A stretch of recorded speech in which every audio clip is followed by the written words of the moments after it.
Hello दोस्तों, स्वागत है आपका फुल टॉस एजुकेशन के इस गुरुकुल में। तो आज हम लोग Bihar state level 2 PGT maths का न्यूमेरिकल एनालिसिस का क्लास थर्ड देखने वाले हैं। और इसमें जो आपके थोड़े बहुत जो टॉपिक बच गए थे उसको इम्पोर्टेंट टॉपिक उसको करा देते हैं। उसके बाद हम टॉप 50 क्वेश्चन के दो पार्ट इसका ले आए। तो चलिए जो टॉपिक हम लोगों का बचा था वो पढ़ते हैं। और देखिए बहुत डिटेल में नहीं जाएंगे, उतना ही पढ़ेंगे जितना आपके एग्जाम में काम हो जाए, क्योंकि देखिए 10 से 12 दिन बचा है।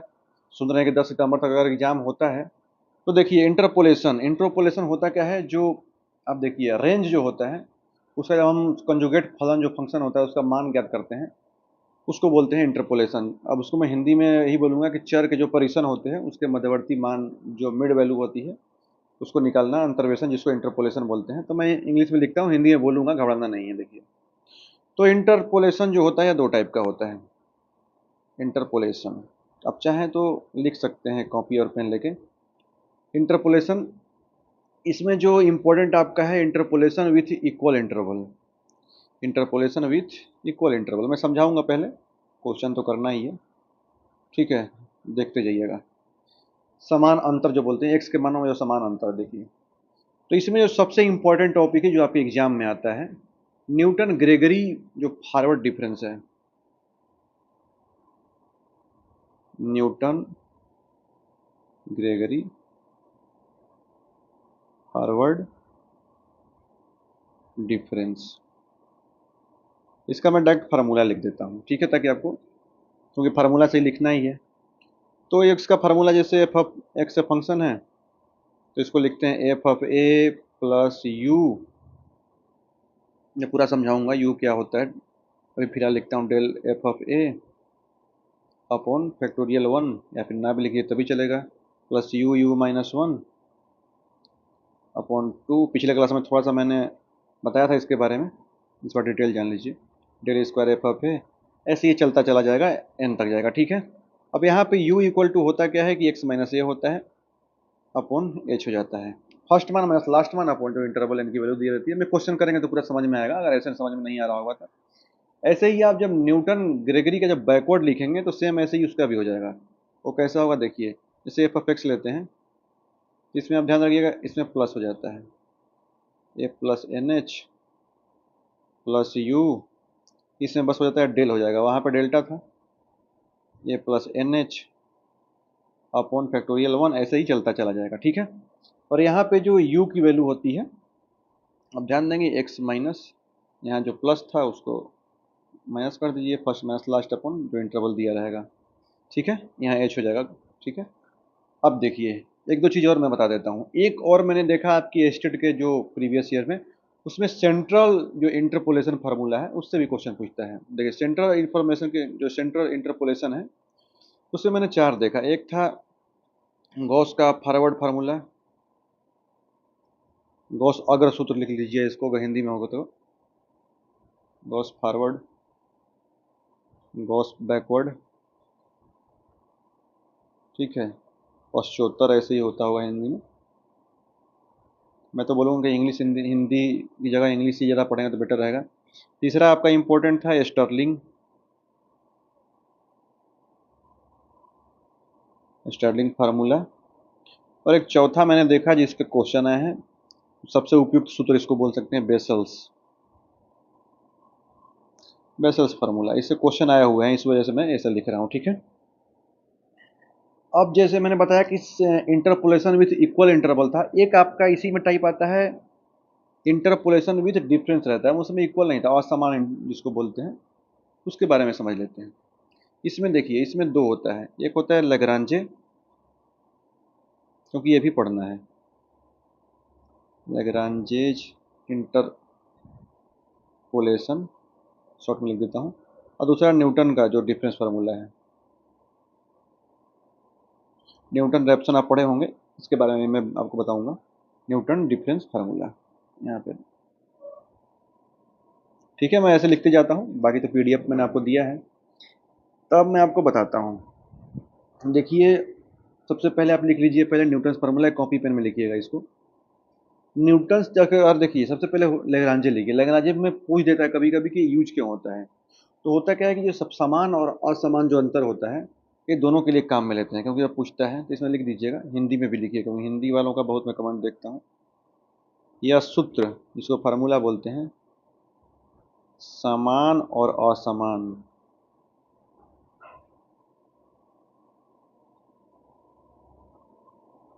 अंतर दोनों के लिए होता है।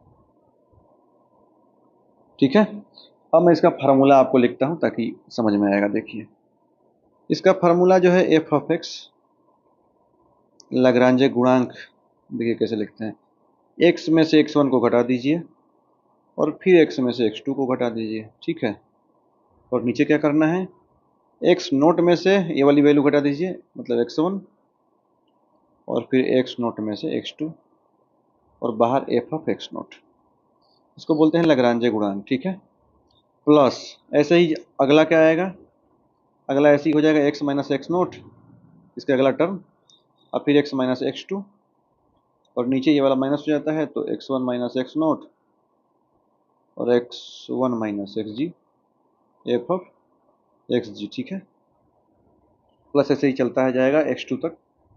देखिए क्वेश्चन करेंगे तो ज़्यादा बेटर आपको समझ में आएगा, घबराना नहीं है। ठीक है, पहले जो इम्पोर्टेंट है उसको मैं बता दे रहा हूँ, फिर क्वेश्चन करेंगे ही पूरे। इस पर 100 क्वेश्चन करवाऊंगा, घबराइए नहीं। वैसे तो मैं सिलेक्टेड 20 से 25 क्वेश्चन दे दूंगा, उसमें से अगर बाहर आ जाएगा तो फिर कमेंट बॉक्स में बताइएगा एग्जाम के बाद। इतना तो एक्सपीरियंस हो गया पढ़ाते पढ़ाते, घबराना नहीं है। अब देखिए, एक आता है डिवाइडेड डिफरेंस, जिसको बोलते हैं, मैं हिंदी वालों के लिए लिखता हूँ, इंग्लिश वालों को बोल देता हूँ डिवाइडेड डिफरेंस, जिसको बोलते हैं विभाजित अंतर। ठीक है, तो देखिए हिंदी वाले डरेंगे नहीं, हिंदी में इसको बोलूं, हिंदी में इसको क्या बोलते हैं, जो दो फंक्शन होता है, फंक्शन नहीं उसको बोलते हैं फलन, जो आपके दो उत्तर के जो अंतर लेते हैं दो मानों का, और उसको जब उसके अंतर से जब विभाजित करते हैं, जैसे मैं इस क्वेश्चन के थ्रू समझाता हूँ। देखिए, इसे खुद ही नहीं समझ में आएगा अगर मैं मुंह से बोलूंगा तो। जैसे बोल देगा कि प्रथम विभाजित अंतर, हिंदी वाले घबराइएगा नहीं, ख्याल रख रहा हूं इस बार।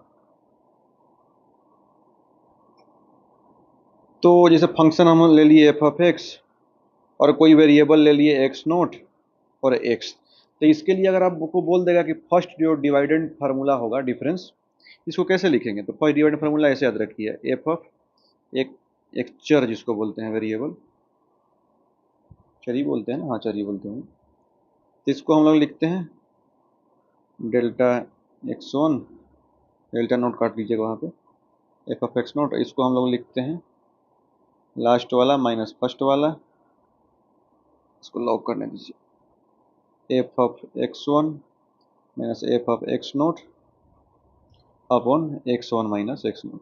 एकदम से वही फार्मूला है जो हम लोग डिफरेंशियल में यूज करते थे। तो अब देखिए, अब इसमें अगर मान लीजिए कि बोल देगा कि विभाजिता अंतर निकालने के लिए, जो हिंदी में बोलते हैं डिवाइडेड डिफरेंस, जैसे कि बोल देगा कि एफ ऑफ एक्स है, क्वेश्चन के थ्रू आपको ज़्यादा बेटर समझ में आएगा, मुझे ऐसा लगता है।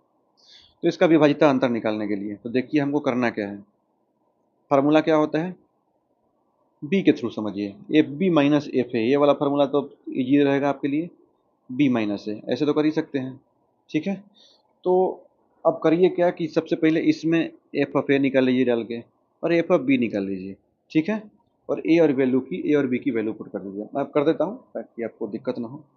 तो अगर यहाँ पे लिखेंगे, अगर मान के चलिए मैं यहीं पे साइड में लिख देता हूँ, इस ए हो जाएगा, अगर बी पुट करेंगे तो बी स्क्वायर, ए पुट करेंगे तो ए स्क्वायर, और नीचे क्या हो जाएगा बी माइनस ए, तो प्लस माइनस वाला फार्मूला में हो जाएगा, तो इसका जो आएगा क्या हो जाएगा बी प्लस ए, क्योंकि इसको जब खोलेंगे तो B plus A B minus A, एक कट जाएगा तो बचेगा क्या बी प्लस ए। कितना सिंपल था, कुछ था थोड़ी। चलिए आगे देखते हैं। एक जो आपका मैंने क्वेश्चन देखा शायद 2025 के सेकंड शिफ्ट या फर्स्ट शिफ्ट में ऐसे कुछ आया था, सेंट्रल इंटरपोलेशन से डायरेक्ट क्वेश्चन दे दिया था। बिलीव करिए इतना डिटेल, इतना बढ़िया से कोई नहीं पढ़ाएगा ये एमएससी वाला टॉपिक, तो आराम से पढ़िएगा, हल्के मत लीजिएगा, ये पेड की तरह ही पढ़ा रहा हूँ मैं, कोई पेड क्लास नहीं लेता हूँ, सब कुछ फ्री में ही पढ़ाता हूँ। अब देखिए, तो सेंट्रल डिफरेंस ऑपरेटर क्या होता है, इसमें पहला क्या है, सेंट्रल डिफरेंस ऑपरेटर कैसे लिखते हैं देख लीजिए। सबसे पहले अगर हम x लेते हैं कोई वेरिएबल, तो लेफ्ट हैंड साइड इधर आएंगे तो क्या वैल्यू है x माइनस एच, और इधर लेके चलते हैं तो x प्लस एच। ठीक है, अब मैं बताता हूँ कैसे करना है आपको। इसको ऐसे लिख सकते हैं h/2 और x प्लस h/2। मैं ऐसा क्यों कर रहा हूँ आपको बताता हूँ। अगर हम इसको ऐसे लेते हैं डेल के फॉर्म में, अगर सेंट्रल डिफरेंस बोलेगा तो ये वाला डेल लीजिएगा। डेल एफ ऑफ एक्स, इसका फार्मूला क्या होता है, F of X plus H minus F of X minus H, और दोनों के नीचे 2 लगा लीजिए, कोई फर्क तो नहीं पड़ने वाला है। तो ये होगा क्या, ये इसकी वैल्यू मैंने पीछे पढ़ा रखी है, ई की पावर क्या हो जाएगा 1/2 F of x. Play list में वीडियो होगा, देख लीजिएगा ध्यान से, एक एक चीज़ मैंने बताया है। -1/2 एफ ऑफ एक्स। तो एफ ऑफ एक्स जब कॉमन लेंगे, मैं दूसरा पेज ले रहा हूँ, तो एफ ऑफ एक्स कॉमन लेंगे तो उससे आपको क्या मिल जाएगा, एफ ऑफ एक्स जब दोनों साइड लेंगे common, del X F of X, और इधर जब लेंगे तो क्या मिल जाएगा, ई की पावर 1/2 माइनस ई की पावर -1/2। ज़्यादा घबराना नहीं है, अगर नहीं आएगा तो रट जाइएगा। तो दोनों साइड से एफ ऑफ एक्स कट जाएगा। तो अब सीधे आपको यही क्वेश्चन पूछा था कि डेल की वैल्यू, तो ये ध्यान रखिएगा, ई की पावर 1/2 माइनस ई की पावर -1/2, इसको बोलते हैं सेंट्रल इंटरपोलेशन में सेंट्रल डिफरेंस ऑपरेटर यही है। ठीक है, अब इससे क्वेश्चन दे देगा, ये क्वेश्चन करवा दूं, ज़्यादा क्लियर होगा, रुक जाइए। एक आपका सेंट्रल से क्वेश्चन आया था और एक एवरेज ऑपरेटर से आया था, मैं दोनों करा देता हूँ। पहले जो ये मैंने पढ़ाया है उसको देख लेते हैं। हो सकता है क्या पता एग्जाम में पूछ दे, डेल्टा ई की पावर -1/2। ठीक है, तो डेल का फार्मूला मैंने क्या बताया था, del F of X equal to F of X plus h/2 और minus F of X minus h/2, यही है ना, ये तो पता होना चाहिए आपको। अब देखिए तो ये हो क्या जाएगा, यहाँ से आपको मिल जाएगा डेल एफ, और ये क्या बचेगा x माइनस h/2। तो यहाँ से जब लिखेंगे तो ये हो जाएगा डेल्टा ई की पावर -1/2। कभी कभी डेल्टा को मैं भी डेल बोल देता हूँ कन्फ्यूजन में, तो मैनेज कर लीजिएगा। तो ये del equal to delta E की पावर -1/2। ठीक है, घबराना नहीं है, सब कुछ होने वाला है। अब एक आध चीज़ अगर आपको कन्फ्यूजन कहाँ रही होगी, तो अगर जहाँ भी आपको कन्फ्यूजन ऐसा लग रहा है, वैसे तो मैंने सही से बताया है इसको, और एक बेसिक बता दूँ क्या था, कन्फ्यूजन ना रहे। सीधे देखिए, एक और क्वेश्चन बता देता हूँ। डेल इक्वल टू ले लिया, यहाँ वहाँ डेल्टा था, यहाँ डेल ले लेते हैं, ई की पावर 1/2। ठीक है, तो इसको जब करना होगा तो वही फार्मूला लिखेंगे, del of F of X का फार्मूला क्या था, F of X plus h/2 अब minus F of X minus h/2। ठीक है, अब यहाँ से क्या हो जाएगा, del F of X plus H, positive वाला बच जाएगा, निगेटिव वाला खत्म हो जाएगा जब इसका मान रखेंगे। तो सीधे क्या हो जाएगा, डेल इक्वल टू, अगर नहीं आएगा तो घबराइएगा मत, और बेसिक तरीके से बताऊँ, कमेंट बॉक्स में बताइएगा जो क्वेश्चन अगर समझ में नहीं आ रहा होगा तो।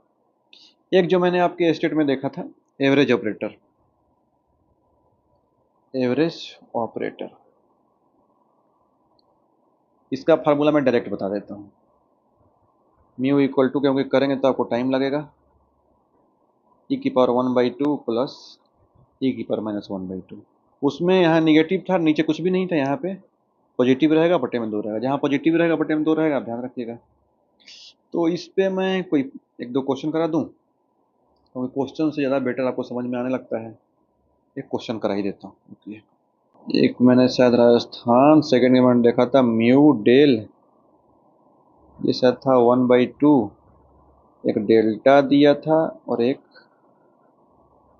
डेल दिया था। खुद करके देखेंगे, समझ में आने लगा, घबराइए नहीं।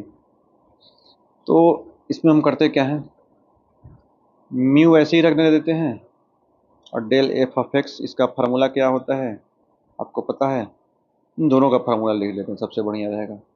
तो पहला म्यू का फार्मूला क्या था, 1/2 ई की पावर 1/2 अब प्लस ई की पावर -1/2, और इनटू, अब यहाँ पे डेल वाला क्या फार्मूला था, ई की पावर -1/2 माइनस ई की पावर, सॉरी 1/2 और ई की पावर -1/2। अब बाहर कर लीजिएगा एफ एक्स। ठीक है, बस मैंने फार्मूला पुट किया है। तो आपका ये मिल जाएगा 1/2, अंदर मल्टीप्लाई करेंगे तो ई माइनस ई इनवर्स और एफ ऑफ एक्स। बहुत ईजी है, घबराना नहीं है। इसको जब सॉल्व करेंगे तो क्या मिल जाएगा, 1/2 ये हो जाएगा ई माइनस वन अब प्लस 1 माइनस ई इनवर्स। कोई दिक्कत नहीं होनी चाहिए। इसकी वैल्यू होती है डेल्टा, इसकी वैल्यू होती है डेल, मैंने पहली क्लास में ही बताया है। सीधे इसका वैल्यू लिख दीजिए।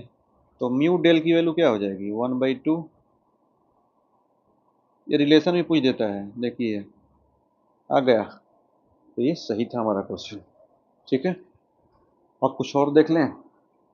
एक होता है सेंट्रल सम, उसको जो इंटरपोलेशन को संकारक बोलते हैं, तो केंद्रीय योग संकारक, जो हम फार्मूला में कैसे लिखते हैं, इसको लिखते हैं 1/2 और e⁻1। वैसे तो इससे क्वेश्चन आता नहीं है, इसको इग्नोर ही कर दीजिए, अभी टाइम तो ज़्यादा है नहीं। बाकी बोलेंगे तो मैं डिटेल में पढ़ा दूंगा, आप कमेंट बॉक्स में बताइएगा। ठीक है, अब जो आपके 2025 के दोनों शिफ्ट के एनालिसिस में मैंने देखा कि स्टर्लिंग और बेसल सूत्र के बारे में पूछा था। तो देखिए स्टर्लिंग का फार्मूला क्या होता है। स्टर्लिंग यहाँ लिख लेता हूँ पहले, फार्मूला। ठीक है, इसके क्या होता है, देखिए ये सूत्र जो होता है, फार्मूला जो होता है, जो मैंने पीछे जस्ट बताया आपको, जो गॉस का फॉरवर्ड फार्मूला था और गॉस का जो बैकवर्ड फार्मूला है, जिसको पश्च बोलते हैं, तो ऐसे लिख देते हैं, गॉस का फॉरवर्ड और प्लस गॉस का बैकवर्ड, इसी के बटे में 2 कर देते हैं औसत, यही हो जाता है आपका स्टर्लिंग का फार्मूला। अब चाहिए तो इसको हम ऐसे लिख सकते हैं, इसको लिखिए ऐसे, वाई यू यहाँ पे हो जाएगा वाई नोट, फिर यू है यहाँ पे, देखिए दोनों को बस डिफरेंस दोनों को जोड़ के बटे में 2 कर देना है। तो ये हो जाएगा आपका delta Y nought plus delta Y minus 1/2। ऐसे ही नेक्स्ट स्टेप लिखेंगे तो यू स्क्वायर अपन 2 फैक्टोरियल हो जाएगा। ठीक है, और आपका बन जाएगा, यहाँ से अगर हम लोग करेंगे तो ये हो जाएगा डेल का स्क्वायर वाई माइनस 1, अब प्लस में हो जाएगा, ऐसे ही चलता चला जाएगा, यू स्क्वायर माइनस 1/3 फैक्टोरियल, ऐसे करते हुए आगे बढ़ जाएंगे। ठीक है, एक आपका बेसल्स फार्मूला होता है, इसको याद रखिएगा। देखिए ये जस्ट ऐसा ही होता है, ये भी ध्यान रखिएगा। अगर ऐसे वाई यू ले लेते हैं, इसको बढ़िया से लिख देते हैं। राइटिंग तो माशाल्लाह देख ही रहे होंगे, अब बोर्ड पर पढ़ाने की आदत है, यहाँ पे पीपीटी भी ज़्यादा दिक्कत होता है। वाई यू इक्वल टू, यहाँ पे क्या लिखेंगे, वाई नोट प्लस y1/2। ऐसे ही अगला term u minus 1/2 delta Y nought, ऐसे ही ये चल जाएगा। ठीक है, तो बेसल सूत्र जो होता है, ये ध्यान रखिएगा, ये क्वेश्चन पूछ भी सकता है। जो बेसल्स फार्मूला होता है, बेसल सूत्र, हिंदी में बोलता चलूँगा आज, ये जो होता है, ये गॉस के जो फॉरवर्ड सूत्र होता है, और दूसरा है प्लस गॉस का जो तृतीय सूत्र होता है, इसको बोलते हैं थर्ड फार्मूला। और इसको जब 2 कर देंगे तो ये बेसिस निकल जाएगा। तो कुछ है नहीं, बहुत ईजी है, घबराना नहीं है, सारा चीज़ मैं बताते चलूँगा। ठीक है, घबराने की ज़रूरत नहीं है, पूरा आपको होगा, केमिस्ट्री को चुटकियों में उड़ा देंगे। अभी तो मैं आपको प्रीवियस ईयर जब कराऊंगा तब देखिएगा इसका चमत्कार। जो मैंने पढ़ा है, बस 2-2 सेकंड 3-3 सेकंड में ये क्वेश्चन उड़ाएंगे, घबराना नहीं है। एक जो आपका सिम्पसन का 1/3 लॉ आप पढ़े होंगे, 3/8 भी लॉ है। तो सिम्पसन का और एक वेडल्स रूल होता है, ये तीनों मैं फार्मूला बता देता हूँ। सबसे ये आता किसमें है, ये भी बताता हूँ। देखिए डायरेक्ट इसको याद रखिएगा, क्योंकि यही पूछता है। सिम्पसन 1/3 रूल जिसको बोलते हैं, इसको क्या बोलेंगे, नियम बोलेंगे हिंदी में, इतना तो आप कर ही सकते हैं। तो जिस देखिए क्या होता है, अगर हमें इसका ये होता है कि अगर a से b हम इंटीग्रेशन लेते हैं y अब dx में, तो ये जो हो जाता है, थोड़ा सा फार्मूला लंबा है, ध्यान रखिएगा, ये हो जाता है h/3 और आपका पड़ जाएगा यहाँ पे y0 प्लस y1, पीछे से स्टार्ट करिएगा। उसके बाद इधर नीचे लिख देता हूँ 4y1 प्लस, यहाँ ध्यान रखिएगा y3, ऐसे ही चला जाएगा yn-1। फिर सेकंड टर्म लेंगे तो y2 प्लस y4, अब यहाँ पे आप ध्यान रखिएगा, जो एच होता है वो last term minus first term upon जो एन जो आपका नंबर दिया रहता है ऑर्डर, उसको रखते हैं। ठीक है, अब एक और है सिम्पसन का 3/8 रूल, उसको भी देख लीजिए। जस्ट ऐसे ही लेते हैं A/B, इसका मैं PDF प्रोवाइड करा दूंगा, बोलिएगा डायरेक्ट दोनों फार्मूला याद कर लीजिएगा। ये लिखते हैं Y0 प्लस YN, और यहाँ पे वहाँ पे क्या था 1/3 था, यहाँ पे क्या है 3/8 है, तो यहाँ पे यहाँ के लिखेंगे 3Y1 plus Y2 plus Y4 plus Y5 बीच में गायब कर देंगे, उसके बाद ऐसे ही चलता चला जाएगा YN-1। ठीक है, अब देखिए जो इम्पोर्टेंट है, ये तो दो फार्मूला बस याद कर लीजिएगा, इससे काम बन जाएगा। क्योंकि ये सब टॉपिक शामिल करने का भगवान ने क्यों शामिल किए हैं, क्योंकि इतना बड़ा बड़ा इसका होता है। इतना हम लोग IIT जैम में पढ़े थे जब हम लोग स्टूडेंट पीरियड में थे। अभी तो इसी मतलब इतना टाइम कम रहता है, कैसे विद्यार्थी कर पाएंगे इनका, इतना पहले तो आंसर गलत रहता है। आप देखेंगे स्टेट का जब मैंने प्रीवियस ईयर करा रहा था 40 क्वेश्चन कराया, उसमें 15 क्वेश्चन का आंसर इन लोगों ने गलत दे रखा है। आप खुद ही AI के ज़माना है, सर्च करके देखिएगा, खुद ही समझ में आ जाएगा। एक एक क्वेश्चन का मैंने एनालिसिस कराया है, अभी और कराने वाला हूँ, तो मेरा पूरा वीडियो देख के चला जाइएगा। ये स्टेट में गारंटी है इतना अच्छा नंबर ले आएंगे, गंवाना नहीं है। ठीक है, अब जो मैं आपको बताने वाला हूँ, एक जो इम्पोर्टेंट होता है, जो गॉस का 1 पॉइंट जो फार्मूला होता है, इसको आप डायरेक्ट चाहें तो याद कर सकते हैं। -1 से 1 होता है F(u) du इक्वल टू होता है ओमेगा नोट F(u नोट). ठीक है, ओमेगा नहीं W, ओमेगा ओमेगा करने की आदत है। अब ये जो होता है ये वेट होता है। ठीक है, तो अब कुछ और इम्पोर्टेंट टॉपिक जो मेरे दिमाग में ऐसा आ रहा है, आपका ये लास्ट ही है सबसे इम्पोर्टेंट, इसको बोल सकते हैं रेगुलर फाल्सी मेथड। इससे क्वेश्चन आया है, देख लीजिएगा। रेगुलर मिथ्या स्थिति विधि इसको बोलते हैं, रेगुलर फाल्सी मेथड। कोई फार्मूला याद रहे ना रहे पीछे वाला, ये इसको याद जरूर रखिएगा। ये होता है xn+1 इक्वल टू होता है xn माइनस यहाँ लिखेंगे xn-xn-1 f(xn), और अपॉन में क्या हो जाएगा, ये अपॉन यहीं तक है, इसको मैं हटा देता हूँ थोड़ा सा, अपॉन यहीं तक लेना है f(xn) माइनस f(nx-1). ठीक है, प्रतिवर्तन सूत्र इसको बोलते हैं। और जैसे ये मेथड जो होता है इसको बोलते हैं द्विभाजन विधि। ठीक है, तो इसको भी याद रखिएगा, हिंदी वाले स्पेशली, और रैखिक अंतर्वेशन के नाम से भी इसको जाना जाता है। ठीक है, और जब आपसे बोलेगा अभिसरण, अपसरण और अभिसरण पढ़े हैं, कन्वर्जेंट और डाइवर्जेंट, तो अपसरण बोलते हैं अप मतलब डाइवर्जेंट, अभिसरण मतलब कन्वर्जेंट समझिए इसको। तो इसका जब रेट पूछेगा कन्वर्जेंस का रेट, तो 1.618 याद रखिएगा। ठीक है, और यह फलन जो होता है वो एक्स एक्सिस से सापेक्ष जब हम लेते हैं, हॉरिजॉन्टल लेते हैं कोई कर, इस पर क्वेश्चन करेंगे तभी आपको समझ में आएगा, ऐसे तो मैं मुँह से बोल दूंगा कोई मतलब रहता नहीं है। जो मैंने फार्मूला बताया याद रखिएगा, इस जितना भी मैंने बताया है सब के सब इम्पोर्टेंट है। ठीक है, तो अब इसमें जो मैं आपको स्पेशली बताने वाला हूँ, जो आपका क्वेश्चन आया है, देखिए आपको क्या क्या पढ़ना है इस वाले में लेक्चर से। बेसिस पढ़ के चले जाइएगा, इससे मैं क्वेश्चन कराऊंगा। न्यूटन रैप्सन बताया, देखिए डायरेक्ट क्वेश्चन आया है। रेगुलर फाल्सी बताया, उसको डायरेक्ट आया है। ठीक है, फिर एवरेज ऑपरेटर वो बताया आपको, वो ध्यान देना है, एवरेज ऑपरेटर। ये जितना ही बताया मतलब जो भी इंपॉर्टेंट मैंने करा दिया, तो मैं खुद ही क्वेश्चन कराऊंगा, वहीं पे इंपॉर्टेंट करा दूंगा, ज़्यादा लोड देने की जरूरत नहीं है। आप बताइएगा लेक्चर कैसा लग रहा है, अच्छा लग रहा होगा तो ऐसे ही जो जो टॉपिक आपका ऐसा लगता है कि इंपॉर्टेंट है सारा करा दूंगा। और स्टेट मतलब ऐसे चुटकियों में कर लेंगे, 100 में मेरी गारंटी है 90 तो आप ले आएंगे अगर अच्छे से पढ़ के जाएंगे तो। ठीक है, जो इंपॉर्टेंट होगा ऐसा थ्योरम होगा, 10-15 को ऐसे थ्योरम है जो कि आते हैं, उसको मैं लास्ट में बता दूंगा। बाकी मिलते हैं नेक्स्ट वीडियो में। जय हिंद।